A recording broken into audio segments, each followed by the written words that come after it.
Meus amores, muito boa noite, sejam muito bem-vindos à live de hoje, onde a gente vai falar sobre suplementação no esporte. E hoje a gente vai ter um convidado muito especial, que é o meu amigo Felipe Testoni.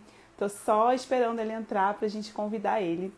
E vocês devem ter percebido que eu comecei a fazer uma série de conteúdos sobre suplementação. Nas últimas postagens, nos últimos vídeos, a gente vem falando sobre isso. Eu fiz aí uma enquete nos stories perguntando sobre esse assunto com vocês. Isso foi tema aí do nosso último vídeo. E eu queria fechar com chave de ouro essa sequência de conteúdos sobre suplemento com esse tema que é tão importante e que é tão pedido por vocês, suplementação no esporte. Então vamos dar boas-vindas ao nosso convidado, Felipe Testoni. Ele já vai entrar. Aê, meu amigo, tudo bom? Seja muito bem-vindo. Tudo ótimo, e aí? Tudo bem, graças a Deus. Você tá meio congelado, eu só queria que o pessoal que tá aí ao vivo com a gente desse um feedback se vocês estão vendo direito o Felipe, vocês estão ouvindo direito ele, porque parece que ele tá um pouquinho congeladinho. Tá, eu vou falar um pouco para vocês verem se dá para me ouvir. Aqui para mim parece que tá tudo 100%, Wi-Fi bom, enfim, mas às vezes dá esses PTs. Se eu sair andando pela casa é por causa disso. Ah, então tá. Bom, eu tô te ouvindo bem, mas a sua imagem realmente às vezes está congelando. Pode ser que seja da minha conexão também. Vamos ver, né, gente? Vocês estão me vendo bem? Vocês estão me ouvindo bem? Me dá um feedback aí, o pessoal tá colocando um joinha aí pra gente. Tá tudo certo. Então, beleza. Então, vamos seguir, meus amores. Gente, não é a primeira vez que o Felipe aparece em vídeo, muito menos em live aqui comigo. E é sempre uma grande honra ter ele aqui com a gente. Esse tema de suplemento no esporte é um tema que é muito pedido por vocês. Eu viro e mexe e recebo perguntas sobre isso. As pessoas adoram falar sobre isso. E eu não podia deixar de convidar ele. Tadã! Rufem os tambores. Tu, tu, tu, tu, tu, tu, tu. Felipe Testoni, nutricionista top das galáxias, nutricionista das estrelas, que manja muito desse assunto, que dá aula sobre isso, já deu várias aulas, inclusive já assisti a aula dele em congresso falando sobre essa questão da suplementação no esporte. E principalmente, uma pergunta que é muito importante, que é a questão das proteínas, porque afinal de contas o Felipe também, assim como eu, é vegano. E aí a gente vai falar bastante sobre isso. Eu queria que você se apresentasse aí para a galera que ainda não te conhece, fala um pouquinho sobre você e fala um pouquinho do porquê que você quis, né, se aprofundar e se interessar tanto por essa questão de suplementação a ponto de se tornar referência nacional nessa área, meu querido. Conta aí pra gente. Que isso, que exagero, né, Ju? Mas, enfim, resumidamente, eu sou nutricionista, como você já falou. Essa não é a minha primeira profissão, por assim dizer. E isso tem tudo a ver com o meu interesse por suplementos, porque eu comecei a fazer musculação aos 15 anos e o meu intuito era ficar forte, ficar grande, porque eu era muito magro mesmo. Eu, eu tenho 1,72 m, hoje eu peso 82 quilos e quando eu comecei a academia eu tinha menos de 55. Então eu realmente era bem magrinho e depois que eu comecei a treinar, eu me dei conta de que não bastava treinar, a gente tinha que se alimentar corretamente. E é evidente que desde o início eu fui muito tentado pelas promessas dos suplementos alimentares. E ao longo desses anos, sobretudo nos primeiros anos, eu usei praticamente tudo que tinha disponível no mercado, porque eu acreditava que aquilo ia me dar um algo a mais. E aí, como eu estava explicando, eu acabei não optando pela nutrição como a minha primeira graduação, por uma série de razões que não vem ao caso, mas mais tarde, depois de concluir a minha primeira graduação, eu percebi que o que eu mais fazia no meu tempo livre era dedicar energia ao estudo desse tipo de assunto. Então, entendi que eu precisava fazer disso também o meu ofício e aí eu fui estudar nutrição. Nessa época eu já era desiludido com suplementos alimentares e eu não falo isso como quem tem um discurso contra o uso deles, de jeito nenhum. Os suplementos eles são extremamente valorosos quando bem utilizados. mas o fato é que a enorme maioria deles não tem, de fato, nenhuma comprovação de eficácia e a gente acaba gastando muito dinheiro com coisas que não precisava, sem contar que se expõe a alguns riscos, que são coisas que a gente vai falar ao longo dessa live, né? Então, fui fazer nutrição, mais próximo do final do curso foi que eu parei de comer carne e foi muito legal, porque eu vinha até então estudando durante uns 15 anos praticamente as mesmas coisas, e quando eu deixei de comer carne, um novo mundo da nutrição se abriu para mim, porque eu não sabia nada sobre isso. Depois eu também descobri que não tem grande mistério, não tem nada demais, na verdade, né? Mas dessa forma eu acredito que eu acabei me posicionando num local em que nós temos ainda poucas pessoas falando, né, que são vegetarianos ligados ao esporte. Isso vai crescer cada vez mais, eu tenho certeza. Deus Tanto quiser, muitos, amigo. sem dúvida, tanto muito mais atletas surgirão, né, quanto, inclusive, atletas de ponta, destacados, né, quanto muito mais profissionais que vão também se qualificar para poder atender essa demanda. E aí Sim. foi aí que eu acabei me envolvendo também em dar aulas sobre esse assunto e tal, e estamos aí hoje para tirar as dúvidas da galera em relação a tudo isso. Vai ser um prazer. Ah, que maravilha. Não, essa sua história é incrível, porque vem de um lugar de usuário para depois alguém que realmente foi estudar e se aprofundar no assunto como profissional. Então, não por exemplo, aquela pessoa que estudou sobre isso, mas nunca viveu isso, né? E fica, às vezes, falando coisas que está no livro que, às vezes, na prática não tem a ver, né? E, realmente, uma coisa que você falou que eu acho que é muito importante é que esse é um universo extremamente sedutor, né, Felipe? O que se vende quando se fala em suplemento. Então, tem gente que faz a matrícula da academia e já ganha um descontinho de 10% da loja de suplemento. Então, a pessoa nem começou a treinar ainda, já começou a tomar suplemento. E você, como nutricionista, você deve ver bastante sobre isso, né? Então, assim, na verdade, eu sempre quis trazer você para a gente conversar. Eu vim falando sobre suplementos no sentido de vitaminas e minerais nos últimos conteúdos, mas muitas pessoas me perguntaram sobre proteína. Então, eu acho que a gente deve começar com proteína, né, Fih? O que você acha? Vamos começar já falando de proteína, para a galera já animar e já ficar aqui com a gente até o final. Vamos Vamos lá, lá, primeira vamos falar de pergunta. proteína. Vai lá, tu me guia. Precisa. Então vamos lá. Todo mundo que faz exercício, eu vou fazer a pergunta desse jeito mesmo. Todo mundo que faz exercício, eu não estou falando de atletas de alta performance, precisa usar proteína para poder ter resultado? Não, nem todos precisam tomar proteína para ter resultado. Isso vai depender do quanto você é capaz de obter a partir da sua alimentação.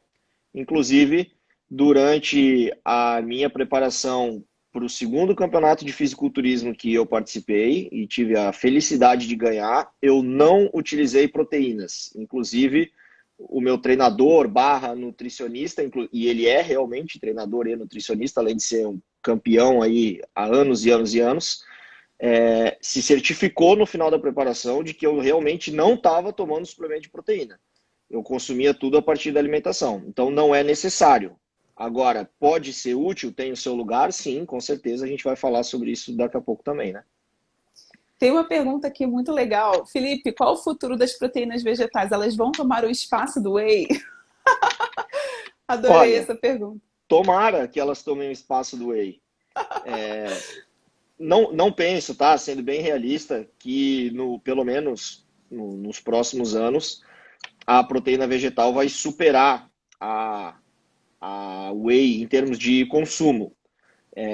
Quem dirá substituir por completo? Isso não é algo que sequer eu consiga vislumbrar nesse momento. Tomara que eu esteja enganado. Porque, de fato, do ponto de vista nutricional, e eu não posso ser aqui, enfim, hipócrita, o whey é uma proteína de boa qualidade, né? Mas, à medida que as pessoas forem se conscientizando de que, embora tenham um bom valor nutricional, existem também consequências do seu uso, e quando eu digo do seu uso, eu estou indo um pouco mais além, não é exatamente do seu uso, mas da sua produção em termos de meio ambiente, e enxergarem que existe uma alternativa viável e tão boa quanto, que é o caso das proteínas vegetais, o consumo das proteínas vegetais vai começar a ganhar muito mais espaço, e existiam grandes barreiras para o consumo de proteínas vegetais, que continuam existindo, mas já existem alternativas. Que barreiras que eu estou falando? Principalmente e primariamente de solubilidade e sabor, né? A whey, ela também evoluiu ao longo dos anos, como eu falei, eu sou aí marombeiro há 15 anos, então eu tomei os primeiros wheys que tinham disponíveis. Era um produto que dava uma espuma, ele tinha uma consistência diferente do que a gente pega hoje. Hoje a gente tem alguns suplementos aí de whey que tem uma solubilidade impressionante, assim, um sabor muito bom, e para isso não precisa sequer utilizar tantos aditivos, mas no começo não era assim. E essa whey foi evoluindo ao longo dos anos. Da mesma forma, a albumina também evoluiu bastante. Embora a albumina, que é a proteína do ovo, né? Hoje a albumina é muito pouco popular, né? Eu acho que tem gente que faz academia aí que nem sequer ouviu falar de albumina. Mas ela ainda existe, está disponível. E quando eu comecei na academia, era um suplemento muito utilizado porque o custo era mais baixo. Só que a albumina também tem uma solubilidade bem esquisita, ela costuma dar bastante gases e o sabor não é aquilo tudo. Embora, como eu disse, ela tenha evoluído também ao longo dos anos, mas não chegou ao mesmo patamar do whey. E aí a gente vem para a proteína vegetal. Ela é uma proteína que, dependendo da fonte, quando a gente fala de proteína vegetal, não é uma entidade única, né? Proteína vegetal e é tudo a mesma coisa. A gente tem proteína, as principais são extraídas da soja, do arroz e da ervilha. No Brasil, essas são as principais. A gente tem outras alternativas que normalmente fazem parte de blends, de misturas de proteínas, em que são, por exemplo, extraídas da abóbora, da semente de abóbora, é extraída do cânhamo, que é a maconha, e essa é muito popular no exterior. Eu já tive em outros países onde essa proteína é extremamente difundida, embora não tenha um valor nutricional tão alto quanto essas que eu mencionei, soja, ervilha e arroz. E Mas de também amêndoa, existe... Fih? Tem de amêndoa aqui também, né? Tem de amêndoa também, e normalmente essas e outras oleaginosas e sementes, né, de maneira geral, elas costumam compor blends, em que se mistura algumas fontes diferentes dessa proteína. As principais são aquelas que eu mencionei. Bom, dependendo dessa fonte, ela vai ter uma textura que pode ser mais ou menos arenosa. Ela realmente, essa é a definição, ela é arenosa. Ela não dissolve tão bem, quando você coloca no copo e bate com colher, ela cola assim no copo, é mais prático usar um liquidificador. E o sabor dela também é um pouco diferente. Então, às vezes, para chegar em algo que seja mais palatável, acabam utilizando adoçantes que para algumas pessoas não vão cair bem, tem pessoas que têm uma aversão bem grande para adoçante, então aí a gente criou uma classe de suplementos que não foi num primeiro momento muito bem tolerada. Que aquelas pessoas que fazem questão de usar proteína vegetal, porque isso é uma questão que é inclusive ética, né? Elas se submeteram a tomar aquilo, mas nunca como algo extremamente prazeroso de fato. E aí a gente vem para uma nova geração de proteínas isoladas, principalmente de ervilha, que tem já uma solubilidade comparável à do whey, tem um sabor que é também comparável ao do whey. Faço um parênteses aqui, sabor é uma coisa muito individual, né? Não tem jeito. Tem gente que vai tomar e vai dizer que não deu, não desce. Tem outras pessoas que vão dizer que é maravilhoso, que faz pudim, que faz panqueca, que faz tudo. Enfim, é uma coisa muito pessoal. Então, talvez a pessoa vai gostar de uma marca, não vai gostar da outra. Mas o fato é que já tem opções, muito mais opções, com sabores que são muito bem tolerados. Então, a gente sai de um produto que tem essas dificuldades de aceitação para um produto que já se torna muito mais acessível. Do ponto de vista financeiro, também está se tornando muito mais acessível. Claro, quando a gente compara uma proteína isolada de ervilha, por exemplo, que usa o que se tem de mais moderno em termos de tecnologia, com a whey mais barata que tem para vender na loja, existe um abismo entre esses dois produtos. Mas quando você pega uma whey de altíssima qualidade também, os preços já são muito mais equivalentes. Então, à medida que se tornar mais barato, também vai aumentar a aceitação. E aí eu vou entrar no último aspecto, que é muito relevante, e tem tudo a ver com essa conversa, que é a qualidade nutricional. As proteínas Era de isso que eu ia origem... te... Era isso que eu ia te É, perguntar, Fih. Então, assim, eu quero que você finalize a fala da proteína falando duas coisas que eu acho muito importantes. Primeiro, né? Aquele tal do mito do valor biológico e dos aminoácidos essenciais, né? Porque existe esse mito de que proteína vegetal não é de boa qualidade, não é de boa absorção, não tem todos os aminoácidos, é de baixo valor biológico. O pessoal fala muito isso, principalmente quem tem preconceito, né, com a proteína vegetal. E segundo, para quem é e quando usar. Então, finaliza aí a. E eu queria, de novo, pessoal, que vocês me dessem um feedback, porque para mim a sua voz está indo, mas o seu vídeo está toda hora travando. Então, se isso é comigo, eu preciso resolver o meu problema aqui de internet. Então, alguém, por favor, escreve aí no chat. Você está me vendo normal, Felipe? para mim Tá tá tudo bem? 100%. Show. Então, vai falando e deixa o pessoal me dar o feedback aqui para a gente, para ver se eu preciso mudar alguma coisa. Mas vamos lá. Tá, eu vou tentar não me estender nisso aqui, mas eu vou me permitir fazer uma introdução a esse assunto, porque eu acho Estende. Fala o que relevante. você precisa. Fala o que você precisa falar, amigo. Manda bala. A gente, Obrigada, gente. a gente fala das proteínas vegetais como sendo de baixa qualidade. A gente fala não, né? Eu não falo isso, mas é o que a gente escuta habitualmente. E isso foi baseado, sobretudo, no valor biológico, que foi um método, e eu digo foi porque valor biológico é passado, foi um método de avaliação da qualidade das proteínas que foi muito difundido, inclusive naqueles primeiros wheys que eu tomava, vinha no pote um gráfico, que era um gráfico assim, que apontava a diferença de valor biológico entre as proteínas, e aí estava lá o whey como 126 de valor biológico, ele extrapolava o 100, porque ele era superior à referência, e a referência era o ovo, e que é de fato um alimento que tem um perfil de aminoácidos muito bom, e por isso foi escolhido arbitrariamente como a referência, e passaram a comparar as outras proteínas com o ovo. E dessa maneira se classificou as proteínas vegetais como de baixo valor. Então aqui a gente tem o primeiro problema. A gente está considerando que ela é de baixo valor comparada com o ovo. Mas o que a gente precisaria utilizar como referência são as necessidades do corpo humano, e não o ovo, né? Então isso significa que a proteína vegetal, ela pode ser de boa qualidade se a gente comparar ela com as nossas necessidades, e nesse caso o ovo seria de até maior qualidade. Tudo bem, a gente não precisa desmerecer o ovo, ele tem o valor dele enquanto proteína, o consumo ou não dele vai envolver outras questões, como a gente já comentou, mas o fato é que essa comparação ela foi feita de uma maneira enviesada, que não faz sentido. E esse método de avaliação das proteínas, ele evoluiu. A gente veio depois para os PDCAAs, né? E a gente não precisa entrar nos detalhes dessas siglas e metodologia e tal, mas que foi uma evolução dessa maneira de classificar as proteínas, com bastante limitações metodológicas também. Por quê? Porque é difícil avaliar isso. Não é uma coisa simples. Para quem está de fora e tem acesso à informação final, que é essa é boa e essa é ruim, não faz ideia do que tem por trás disso tudo.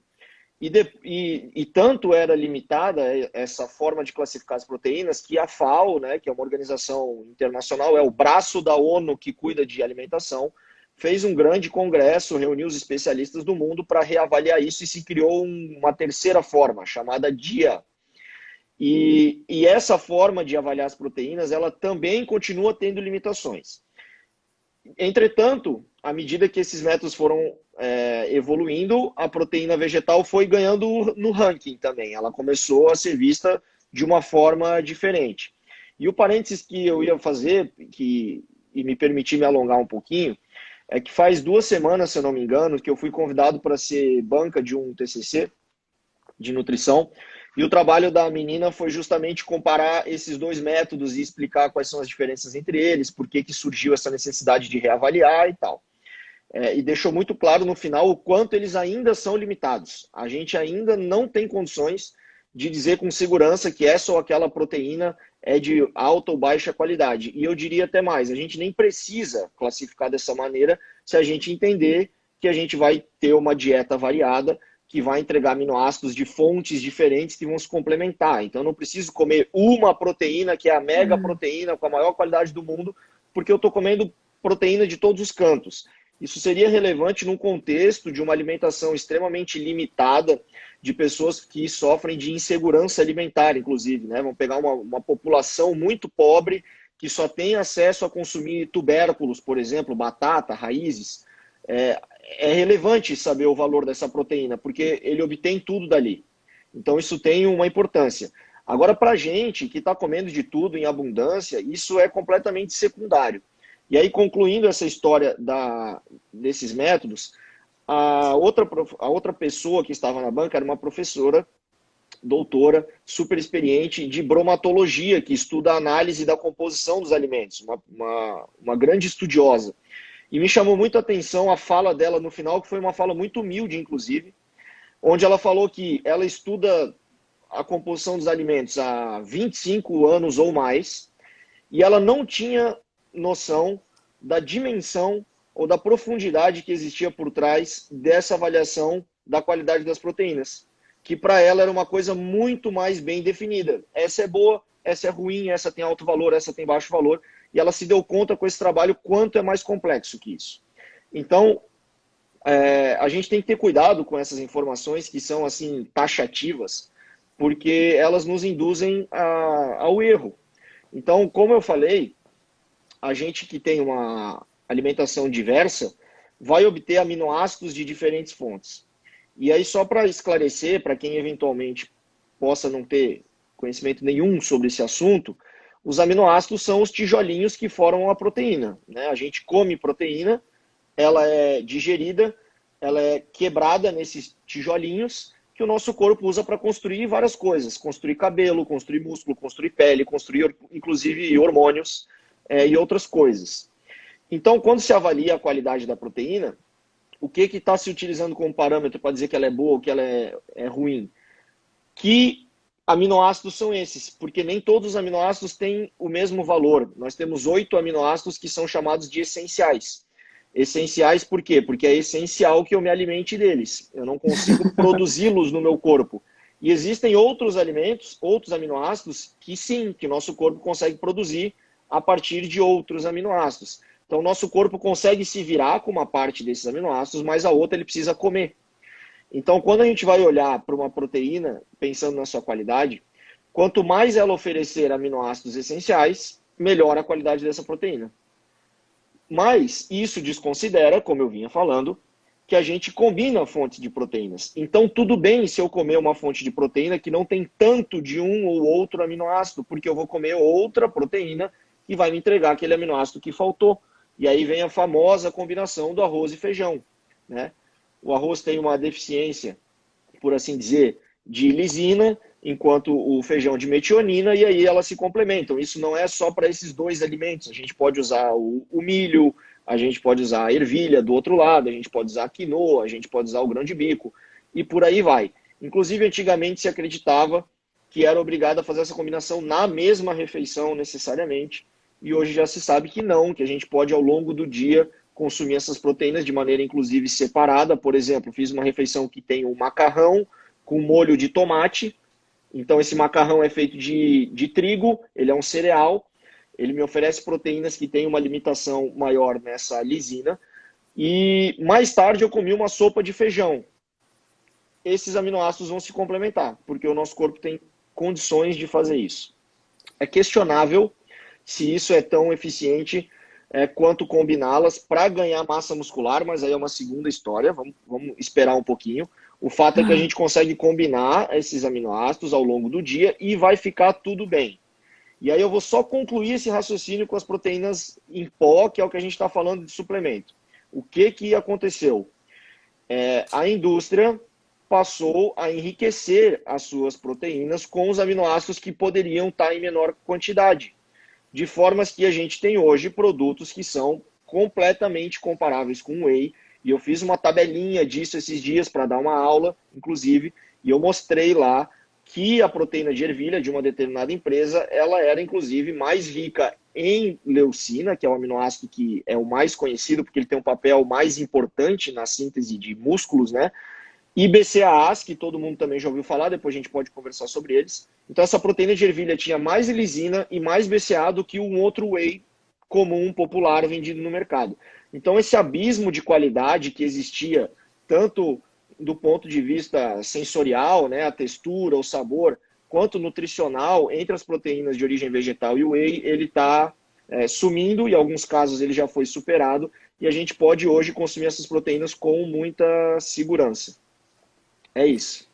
Felipe do céu, que aula, meu amigo. Galera, vocês pegaram o caderninho para anotar? Eu queria agradecer essa sua fala, porque isso quebra muitos mitos. Então, assim, só para eu traduzir, vou fazer aqui o papel de tradução para a galera, né? Quando eu me formei médica, a gente sempre associou o termo proteína com carne. E eu me lembro que quando eu estava fazendo o meu doutorado na Alemanha, uma pessoa que era vegetariana na época, e na época eu estava ainda naquela coisa, vou, não vou, virou para mim e falou assim, não, eu como brócolis porque brócolis tem muita proteína. Eu falei assim, como assim brócolis tem proteína? Brócolis é só fibra. E aqueles preconceitos. E essa fala dessa pessoa me fez começar a aprender a olhar a tabela nutricional, que você já explicou pra gente que nem é também nela essas coisas, mas quando a gente olha a tabela nutricional, gente, praticamente todos os alimentos contêm proteína, em maior ou menor proporção. Então, por exemplo, quando a gente fala uma pessoa que está tentando reduzir a ingesta de carne e tem medo de faltar proteína, se ela come arroz com feijão, não vai faltar proteína na dieta, é muito difícil, a não ser que sim. Foi falado aqui no chat mais cedo, né? Os objetivos, a gente está falando aí de ganho de massa muscular, e talvez até a necessidade proteica seja maior. Mas para uma pessoa saudável, que não tem doença, que não tem nenhuma necessidade especial, né? Que é só manter a saúde, muitas vezes a comida já é suficiente. E se a gente for olhar a tabela nutricional, ainda que seja em pequena proporção, fruta tem proteína, verdura tem proteína, legume tem proteína. Ah, é pouco? É, mas quando você vai juntando tudo, é isso que o Felipe tá falando. Vê se eu tô falando besteira, amigo, mas não é isso. Então, assim, se você fala assim, ah, mas o feijão não tem tal aminoácido. Mas você tá comendo muitas outras coisas e sempre vai entrar um pouquinho de cada quando a gente faz uma alimentação variada, que é o mundo ideal, né? Não estamos falando de pandemia, viver de iFood, não é mesmo, amigo? Então, assim, pensando sobre a galera do esporte, né? Que tem muito medo de faltar proteína porque acha que é a proteína que vai fazer você criar músculo. E que é a proteína que vai fazer toda a diferença, como se nada mais fizesse sentido, né, Felipe? Vamos falar um pouquinho agora sobre os outros nutrientes e os outros suplementos.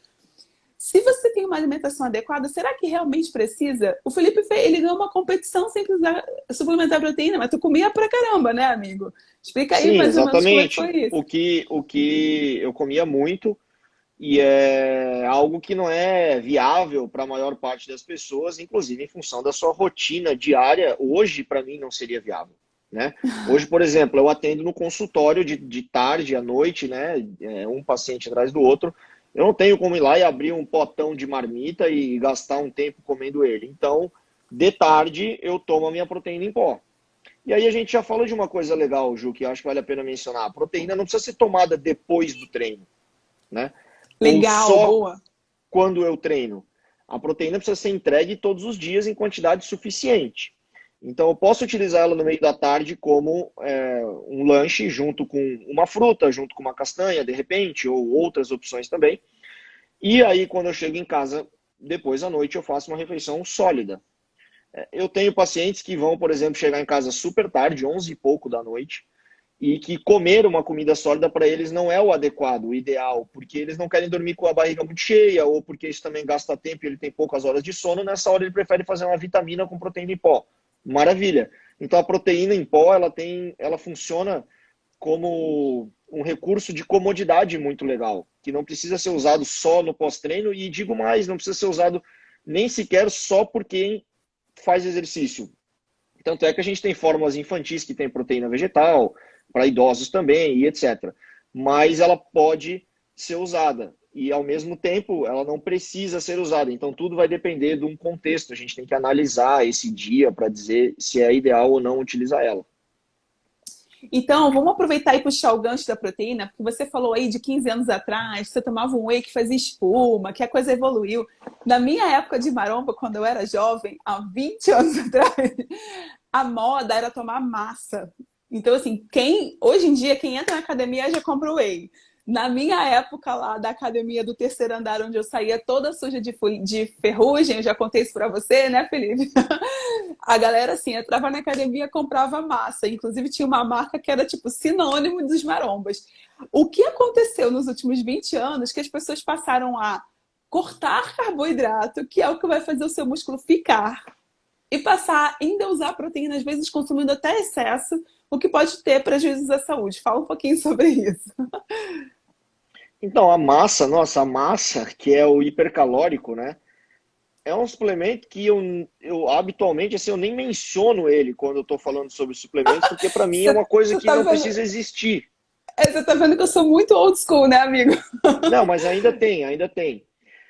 Que basicamente é uma mistura de açúcar, né, na forma normalmente de maltodextrina ou dextrose, que nada mais é do que açúcar, com proteína. E aí, normalmente, uma proteína que não é uma proteína nobre, porque é evidente que isso custaria muito caro. Então, se utiliza aí uma proteína que é mais pobre, mais barata, misturada com açúcar, e não tem muito sentido tomar esse suplemento, porque você consegue criar a sua vitamina hipercalórica utilizando alimentos extremamente mais nutritivos, né? Então, a gente pode pegar a banana, a aveia, se quiser deixar mais calórico, pasta de amendoim, colocar um leite vegetal, por exemplo, e uma proteína, você fez um hipercalórico na sua casa, que ficou muito melhor do que aquela outra versão, embora, para não mentir, existam casos muito específicos em que a massa dá para usar. Assim, eu cuido da alimentação de alguns atletas de 15, 16 anos, que treinam muitas horas por dia, não teria como comer isso ao longo do dia.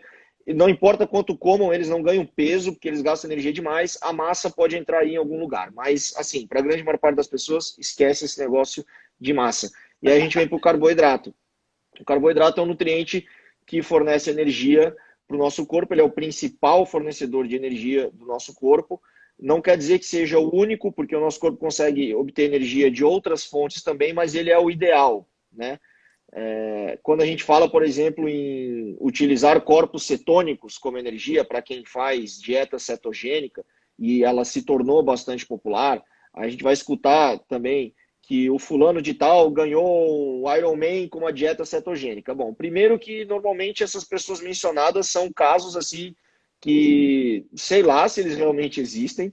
Segundo, que tudo bem, eles até podem existir, mas são um casinho isolado, é um ponto fora da curva de uma pessoa que se adaptou bem àquilo.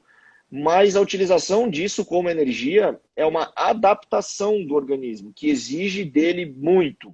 Ele precisa se sacrificar para usar esse corpo cetônico como energia ao invés do carboidrato. O carboidrato é a fonte mais adequada de energia. E consumir carboidratos em quantidades suficientes previne que a gente perca massa muscular, porque tendo carboidrato disponível, o nosso corpo não precisa quebrar os nossos músculos para usar como energia, que é algo que ele faz numa situação de emergência, ele se canibaliza. Então, a gente ganha muito mais em termos de saúde, de performance e até de economia, consumindo carboidratos da maneira adequada e proteínas em quantidades suficientes, do que nos entupindo de proteína em detrimento do carboidrato. Porque a gente vai fazer com que o corpo tenha que se virar para usar essa proteína como energia, porque ele consegue fazer, mas é trabalhoso, não é adequado, não é ideal. E você fica com aquela sensação normalmente de cansaço. Para quem tem mais massa muscular, isso dá um aspecto mais murcho, porque o carboidrato seria estocado como glicogênio dentro do músculo, ele dá aquele aspecto mais cheio, bonito no músculo. Isso não acontece, porque está faltando glicogênio ali. A nossa capacidade de raciocínio vai decaindo também, inclusive o humor. Todo mundo sabe que as dietas baixas em carboidrato vão causando esse efeito da pessoa se tornar mal-humorada, estressada e tal. Nitidamente o nosso corpo dizendo que ele precisa do carboidrato. E a gente fica lutando contra isso. Isso se popularizou. Você perguntou o que aconteceu nos últimos 20 anos. Isso se popularizou não através do fisiculturismo, definitivamente, porque os fisiculturistas comem muito carboidrato até hoje. Se você pegar os campeões, a dieta dos caras é uma tonelada de carboidrato. Só vão restringir isso nos períodos muito próximos da competição, mas isso é um tempo limitado com objetivo específico. Mas os praticantes de CrossFit popularizaram muito a dieta low carb, junto com seus tentáculos de paleolítica, Whole 30 ou Whole 30, né? E outras dietas dessa natureza. Então, o CrossFit ele tem essa característica de juntar uma comunidade, e o que é muito bacana, inclusive, porque faz com que as pessoas tenham uma aderência, né? A pessoa vai para o CrossFit porque tá todo mundo lá, porque quer fazer parte daquilo e tal, e tal, e tal. Mas nesse espírito aí tribal, as pessoas foram aderindo a essa ideia do baixo carboidrato e foram percebendo que a coisa não funcionou. Não funcionou porque o rendimento não é o mesmo. E aí, à medida que os próprios campeões do CrossFit Games, esses caras que são famosos porque performam muito bem, começaram a mostrar que eles estão comendo muito carboidrato e começaram a mostrar também que um corpo que performa muito bem não é um corpo extremamente trincado, rasgado, com o abdômen absurdamente aparente. Isso é coisa de fisiculturista, não é coisa de quem performa, né? O fisiculturismo é estética, não é performance. À medida que esses caras começaram a mostrar isso, a galera tá voltando a aceitar o carboidrato, que é, de fato, a melhor fonte de energia que a gente tem. E não deveríamos ter parado em nenhum momento de consumir eles, né? E eles também existem na forma de suplemento, já que a gente está falando disso, né? Carboidratos em pó, em gel, e que vão ser utilizados de maneira mais pontual, normalmente por quem faz triatlon, quem faz algum esporte de longa duração, faz aquela ciclismo de 2, 3, 4 horas. Essas pessoas vão usar carboidrato, mas a pessoa que faz academia não precisa usar suplemento de carboidrato. Precisa comer fruta, precisa comer batata, arroz, feijão, que vai estar tudo certo, né? É isso aí. Só pra gente fechar, nossa, como passa rápido quando a gente está se divertindo aqui, né, Felipe? E quando a gente está falando de um assunto que a galera gosta. Eu não sei se sou eu, mas o chat está travado aqui para mim, então, se vocês tiverem alguma pergunta aí, não deixa de colocar aqui pra gente. Vamos, pra gente fechar a proteína, falar de BCA, e eu quero ver se a gente ainda consegue falar rapidinho de creatina e de pré-treino. Será que a gente consegue em 20 minutos? Consegue. O que são BCAAs? Aminoácidos de cadeia ramificada. Lembra que eu falei que tem 8 aminoácidos que são mais especiais, porque eles são essenciais, eles precisam ser consumidos. Dentro desses 8, nós temos um outro grupinho de 3, que são os chamados BCAAs, que é a leucina, isoleucina e valina, mais especificamente, que são aminoácidos que têm um papel, digamos que mais importante no metabolismo energético e na construção de massa muscular. E então esses suplementos se tornaram muito populares como possíveis promotores do anabolismo. Tomando BCAA eu conseguiria construir mais massa muscular. Depois teve uma segunda onda em que eles passaram a ser utilizados com outro objetivo, que é o de prevenir o catabolismo muscular, prevenir a quebra de músculo. No contexto desses esportes que eu falei de longa duração. Então o que acontece? Se eu estou fazendo um ciclismo, um triatlon extremamente longo e me falta energia, o meu corpo vai quebrar músculo e usar como energia. Se eu tomasse o BCAA, o meu corpo usaria o BCAA e não quebraria os músculos. Então é um efeito anticatabólico. Agora, vou contar o que já não é mais segredo depois do que eu acabei de falar. Você poderia consumir carboidratos, que eles fariam a mesma coisa de um jeito mais eficiente e mais barato. Então tomar BCAA é besteira. Você vai aí, nesse caso, usar o carboidrato que eu falei em gel, em pó, né, que o atleta levou com ele ali na bicicleta ou naquilo que ele tiver consigo. E todas as fontes de proteína, tanto animais quanto as principais fontes de proteína de origem vegetal, que são as leguminosas, né, feijão, grão de bico, soja, lentilha, essas coisas, eles já têm BCAAs em quantidades abundantes. Então, tomar BCAA quando você come proteínas suficientes é que nem você pegar um copo cheio de água e botar mais água. Vai transbordar. Não tem sentido isso. Para dar um exemplo prático, lembra que eu falei que eu comparei as proteínas que tem no mercado e falei que a vegetal já é tão boa quanto o whey? Uma marca aí de proteína vegetal tinha lá na sua tabela 5 gramas de BCAA em cada dose de proteína. Quando você pega um potinho de BCAA, normalmente ele é em cápsula ou em pó, a dose dele vai ter 2 gramas de BCAA. E o rótulo vai dizer, tome 2 antes e 2 depois. Então você vai estar tomando 4 gramas de BCAA no dia, pagando às vezes mais caro do que você pagaria por um suplemento de proteína, que em cada dose te entrega 5 gramas de BCAA. Então, tomar BCAA é desperdício de dinheiro. E existem situações, só para que também isso não passe batido, em que usar BCAA tem sua importância. Tá? Normalmente, situações mais clínicas em que o paciente não pode comer proteína em quantidades adequadas, em que ele usa medicações que competem pela absorção com alguns aminoácidos específicos e etc. Mas esporte, a gente está falando de esporte, o BCAA é dispensável. E aí a gente vem para o outro, que pelo contrário, esse sim, muito eficaz, é a creatina. A creatina é o suplemento com maior grau de evidência científica que a gente tem, junto com a cafeína. A gente tem décadas de estudo de creatina já, e é um suplemento muito seguro, inclusive, que ao longo dos anos foi alvo de muitas críticas e mitos, né? A gente já pode ir acabando com eles por aqui mesmo. Então a creatina retém líquido. Ela retém líquido sim, mas é dentro da célula muscular. E isso tem um efeito muito positivo. Então não é uma retenção de líquidos que nem a gente tem quando vai no final de semana e se enche de porcaria, enche a cara e acorda na segunda-feira parecendo um balão. Isso é uma retenção hídrica fruto desse excesso de sódio, né, de carboidratos e etc. Enquanto que o da creatina é dentro do músculo, então não tem problema, tá tudo certo. A creatina ela não faz mal para os rins. A creatina ela é quebrada, degradada em creatinina. Então, se você está tomando creatina, faz um exame de creatinina, ele vai aparecer mais alto.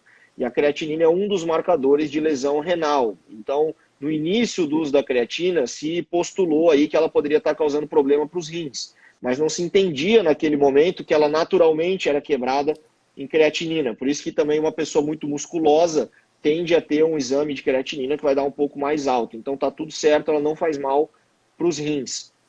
Ela, antigamente se dizia que não podia tomar com café porque estragava, piorava a absorção, isso também não é verdade. Tanto é que hoje nos pré-treinos, que é o último que a gente vai falar, a creatina vem junto com a cafeína e tá tudo bem. Então a creatina ela pode ser tomada em qualquer horário do dia. Já vou responder do cabelo na creatina. Ela pode ser tomada em qualquer horário do dia. É importante saber isso, porque algumas pessoas ficam super neuróticas, que elas têm que tomar a creatina depois do treino ou antes do treino, e não precisa em qualquer horário, porque a creatina que a gente usa não é a creatina que a gente acabou de tomar, é a creatina que está guardada dentro dos músculos. Então o importante é tomar sempre para esse estoque ficar cheio, né? E a gente falou bastante de creatina, mas não falei nada do que ela faz. Ela é como se fosse uma reserva extra de energia.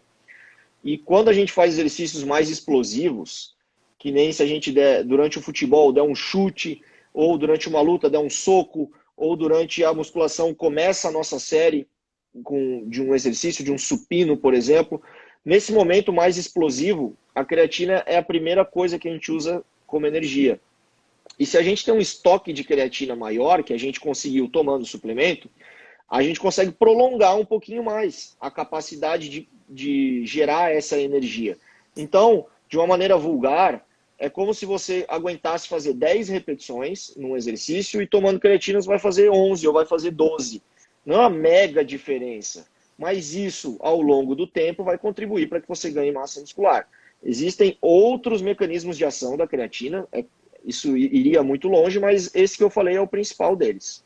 Pode falar, responde, porque assim, tem uma pessoa aqui que perguntou se pode usar mesmo não malhando tão pesado, fazendo só o essencial. Eu queria aproveitar a pergunta dele, eu não sei, acho que é dela, eu não estou vendo a foto direito, para você falar um pouquinho em relação aos veganos, porque a creatina parece que é um suplemento que para os veganos é bem interessante.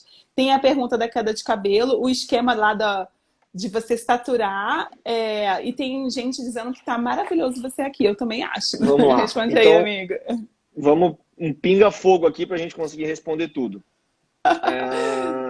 Vamos lá. Saturação. O que é saturação? Tomar uma dose alta de creatina, 20 gramas por dia, dividida em 4 tomadas para que ela seja absorvida melhor, para que o nosso estoque de creatina fique cheio mais rápido. Precisa fazer isso? Não precisa.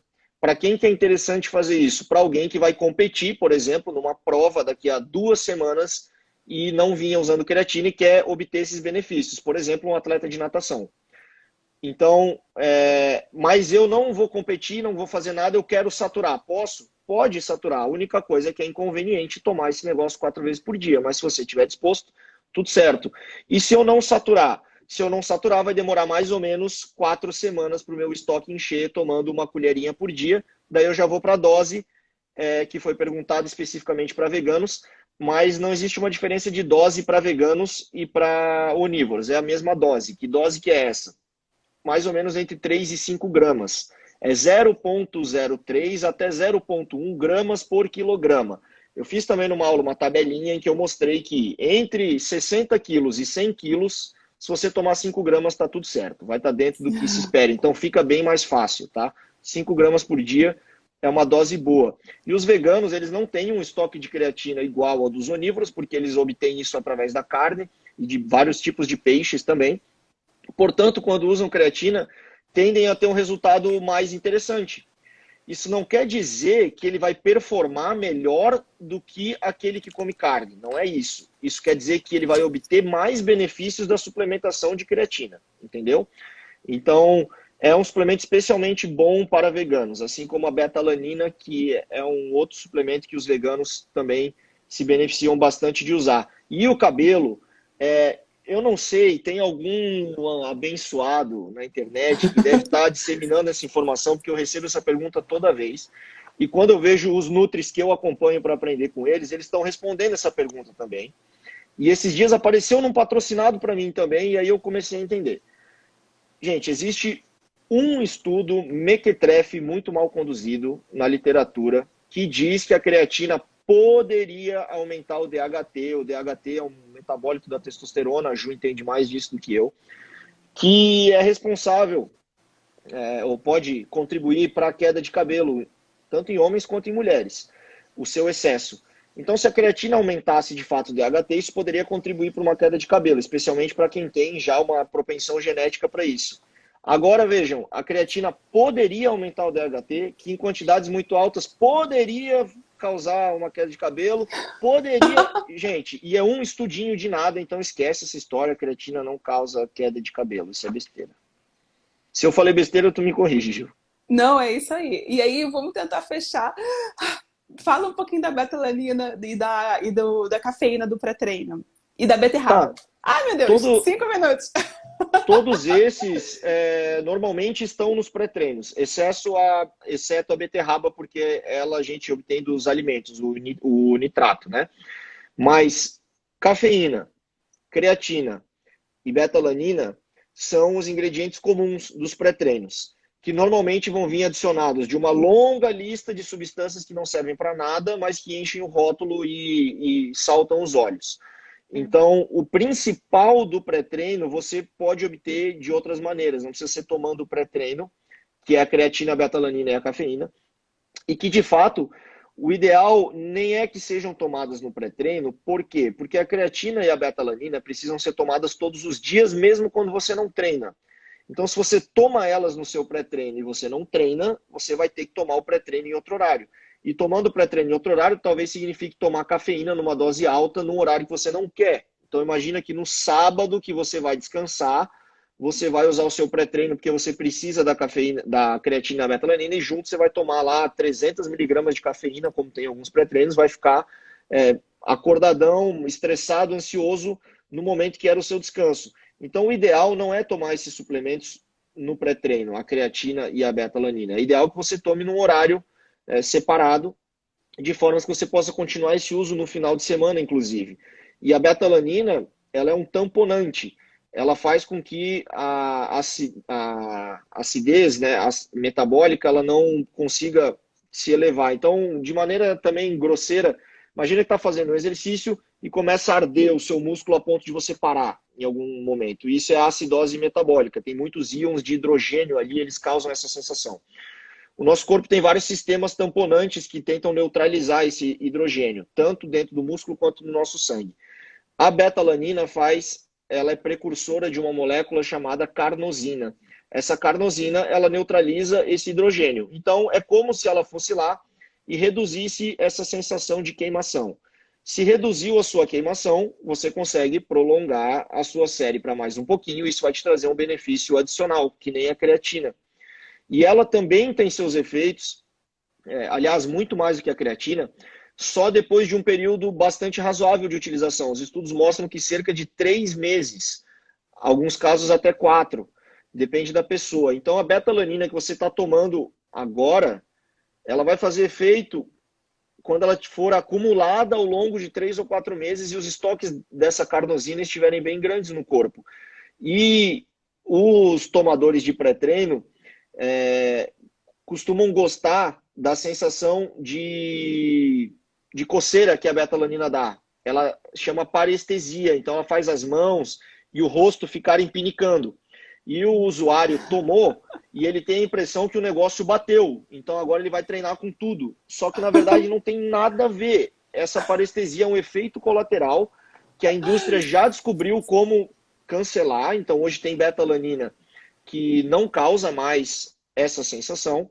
E ela induziu as pessoas a associarem betalanina a pré-treino. Porque eu tomo, me dá essa sensação e eu vou treinar com tudo. Na verdade não tem nada a ver. A sensação de estímulo que ele pode ter tido foi da cafeína, que é o outro grande ingrediente dos pré-treinos, que também é um suplemento de extrema comprovação científica. A cafeína é muito boa.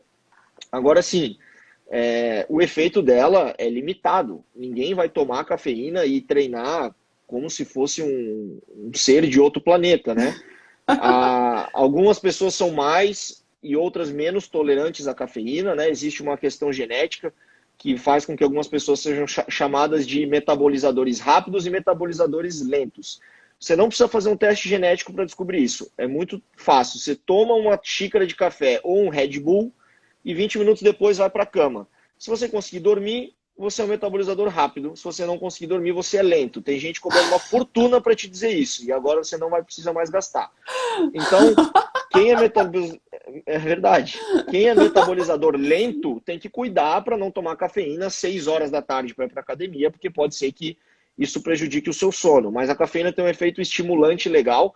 Ela não tem um efeito de queimar gordura que seja significativo. Às vezes as pessoas tomam nessa expectativa. O efeito de queimar gordura é quase nenhum. O efeito de queimar gordura que ela tem é te dar o gás para ir fazer o exercício que você talvez não ia, né? Então chegou o final do dia, está cansadão, desanimado, você toma o seu café ou o seu energético ou o seu pré-treino e vai para o treino que você não ia. É isso que vai te fazer queimar gordura, não a cafeína por si só. Ela não tem essa capacidade de queimar gordura, mas ela funciona como um estimulante legal. Tem que só cuidar que altas doses dela ao longo do dia inteiro vão causar uma tolerância. E aí você vai precisar de cada vez mais cafeína para ter aquele mesmo efeito. Para reverter isso, nada mais resta do que cessar o uso por um tempo, ou pelo menos diminuir de forma significativa, até que o seu corpo vá se tornando mais sensível para ela, para essa substância de novo. E o último, rapidinho, eu vou ainda deixar 5 minutos para ti, Ju, é o nitrato.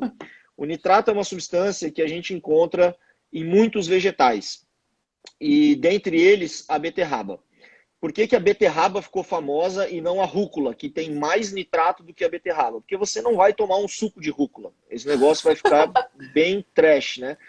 E de beterraba você já consegue tomar um suco, então você consegue concentrar nitrato e tomar ele. Mas eu, particularmente, não acho um pré-treino muito prático, porque os efeitos desse consumo de nitrato, eles vão acontecer depois de cerca de 90 minutos ou 2 horas. Então, o seu pré-treino não é bem um pré-treino daquele de 15 minutos que você toma o suplemento. É um pré-treino de 1h30, 2 antes. Isso poderia ser num almoço, por exemplo, se você treina 2 ou 3 horas da tarde. Só que aí você vai ter que somar a sua comida do almoço, um copão de meio litro de beterraba, e isso talvez vai ser demais. Então, na prática, o suco de beterraba não é uma coisa tão interessante. Mas a boa notícia é que parece que o consumo crônico de nitrato ele é muito melhor ainda do que o agudo. Então, ao invés de você tomar um suco de beterraba para ir para a academia, você consome muitos vegetais todo dia e você vai ter um consumo de nitrato elevado. Isso vai fazer com que você tenha uma grande quantidade de óxido nítrico disponível, porque é isso que o nitrato faz, ele é um precursor de óxido nítrico. E esse óxido nítrico promove uma vasodilatação, então você consegue entregar mais nutrientes nos músculos, transportar oxigênio mais rápido. Tudo isso se traduz em mais performance. E então eu acho mais interessante comer muitos vegetais todo dia do que tomar o suco de beterraba. E a gente não tem nitrato em cápsula para tomar. E é um suplemento que realmente hoje é através da comida. Já estão buscando formas de entregar de outro jeito. Mas o que a gente sabe hoje é que tem que ser comendo. E aí tem essa limitaçãozinha aí que eu falei de ter que tomar esse suco grandão, né? Então, resumindo, todo dia aquela saladinha de rúcula com beterraba raladinha já ajuda O todo grão de dia? bico, o grão de bico tem bastante também, e quando você vai somando os vegetais, a quantidade fica bem grande, fica E bem o legal. espinafre, a Ludmilla perguntou aqui. O espinafre ele tem também, se eu não estou enganado, não lembro exatamente a quantidade ou quanto em relação à beterraba, mas o espinafre é um alimento que eu tendo a recomendar com uma certa cautela, porque ele também tem muito oxalato, né, que é um fator antinutricional, e aí depende com o que você combina ele, ele vai prejudicar um pouco a absorção de minerais, que nem do ferro ou do cálcio. Então, eu não faria um suco de espinafre, por exemplo, mas eu vou Então, até pesquisar Felipe, sobre isso. vamos fazer o meu post de sábado, gente. Todo sábado eu posto uma receita. Vai ser a salada do óxido nítrico. Grão Tá, de bico, grão de eu bico. Vamos fazer junto, amigo. vou Isso. providenciar a tabelinha do óxido nítrico, eu tenho ela aqui comigo. Nossa, obrigada. Vou fazer para sábado, amores, não esquece. Gente, alguém colocou aqui. A Lili de Maricá, beijo para você, minha querida. Obrigada por todo mundo que está aqui nessa live. Eu tô tonta de tanta informação. Eu juro que eu vou rever depois com um caderninho também. Meus amores, eu espero que vocês tenham gostado. Não tem mais muito o que falar, porque eu acho que você já falou tudo e eu acho que a gente conseguiu abordar os principais. A gente ficou meia hora falando de proteína, porque realmente é o nutriente que mais as pessoas falam, mais tem mito, mais tem confusão. Mas eu queria muito te agradecer, Felipe, toda essa doação. Meu Deus do céu, gente, é muita informação. Então, assim, salva essa live. Quem não segue o Felipe, pelo amor de Deus. Manda para o amigo da academia, manda para o amigo do CrossFit, manda para o amigo até que não faz esporte, para todo mundo ouvir, porque é muita informação maravilhosa que tem aqui. Essa live vai ficar salva aqui no meu perfil do Instagram e eu vou salvá-la também no meu canal do YouTube, que é o Endocrinologia para Todos. O link está na minha bio. No YouTube você consegue, inclusive, assistir na velocidade rápida. Você pode pôr velocidade mais lenta para ir anotando. Então, assim, já tem outros vídeos meus com o Felipe. Eu preciso fazer essa propaganda também. A gente tem vídeo live, né, falando sobre o uso de hormônio no esporte. A gente tem vídeo live falando né, sobre nutrição esportiva. A gente tem vídeo falando sobre testosterona. A gente já tem vídeo falando sobre tanta coisa que eu já até me perdi, né, Felipe? Então, todos os meus vídeos com o Fi estão no YouTube também, ou aqui no Instagram, ou no Instagram do Felipe. Então, procura a gente. Somos aí uma dupla dinâmica que a gente adora trazer essa informação assim bem qualificada para vocês, sempre baseada em evidências. Muito obrigada a todo mundo aí que deixou comentários aqui pra gente, participou com a gente. Muito obrigada, Felipe, por você com visita em casa, ter parado num cantinho para conversar com a gente. Queria te agradecer. E vamos deixar um recadinho final aí pra galera. Pode mandar um beijo pra galera, Fih.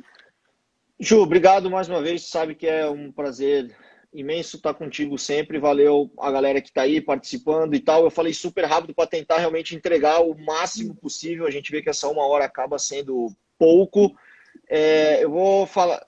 Uma vez eu dei uma palestra com a Ju em que eu mostrei um bolo e eu disse lá, não sei se a Ju vai lembrar, que a gente primeiro faz a massa do bolo e isso é se preocupar com o que a gente come de maneira geral. Depois a gente faz a cobertura do bolo, que são os horários em que a gente encaixa esses alimentos, né? Nutrient timing, na nutrição esportiva se chama.